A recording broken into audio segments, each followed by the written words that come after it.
तो नमस्कार, प्रणाम भोजपुरिया भैया लोग और सब बताएं कैसे बानी रउआ सब है। उम्मीद करता नहीं रउआ सब ठीक ठाक होखा भैया और मऊ ठीक बानी। तो स्वागत बाटे आप सबके राइटर विजय बागी के चैनल पर। और आज उपस्थित बानी भैया रउआ सबके बीच में लेके ठेठ देहाती भोजपुरी फगुआ गीत।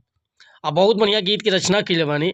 दिल से बताओ भैया कि अगर नया म्यूजिक बनवा के बढ़िया से गायकी कर देता नहीं तो गाना होली में एकदम ब्रांड बजी भैया।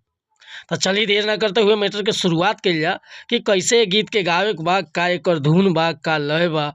लेकिन वीडियो स्टार्ट करे से पहले भैया एगो बात बतावल चाहब।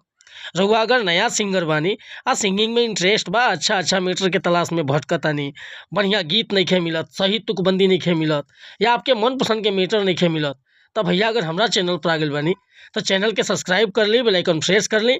हर रोज रउआ के नया नया मैटर सुने के, देखे के और गावे के मिलत रही भैया। काहे कि हम हर तरह के सॉन्ग राइट करीला।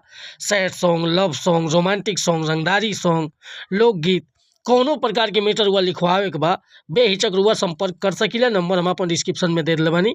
बिल्कुल उचित चार्ज पर हुआ के फर्स्ट क्लास के मैटर मिली भैया और मैटर में कोनो प्रकार के कंप्रोमाइज, कोनो प्रकार के शिकायत ना मिली।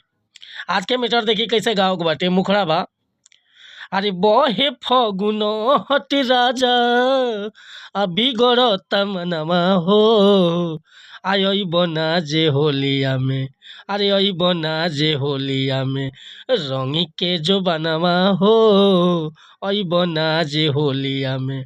अरे बहे फगुन हट राजा बिगड़त मनवा हो, आई बना जे होलिया में, रंगी के जो बनवा हो, आई बना जे होलिया में।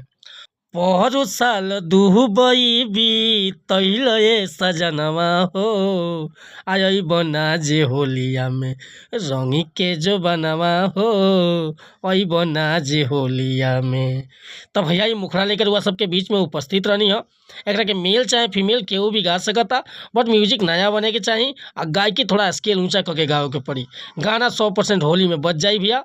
अगर मीटर पसंद बा, फुल गीत लिखवावे के चाहता नहीं तो बेहिचक हमरा व्हाट्सअप के नंबर पर संपर्क कर सकीले। व्हाट्सअप के नंबर बा 8874473128। कोनो प्रकार के मैटर लिखवाओ होके चाहे नया म्यूजिक बनवाओ होके बेहिचक रुआ कॉल या व्हाट्सअप कर सकता नहीं भैया। मिलता नहीं फिर से अगला वीडियो में। अगर वीडियो पसंद आई तो लाइक करब, कमेंट करब। आ चैनल पर अगर पहली बार आए लोग भैया तो चैनल के सब्सक्राइब कर ले। जय हिंद, जय भारत, जय भोजपुरी समाज।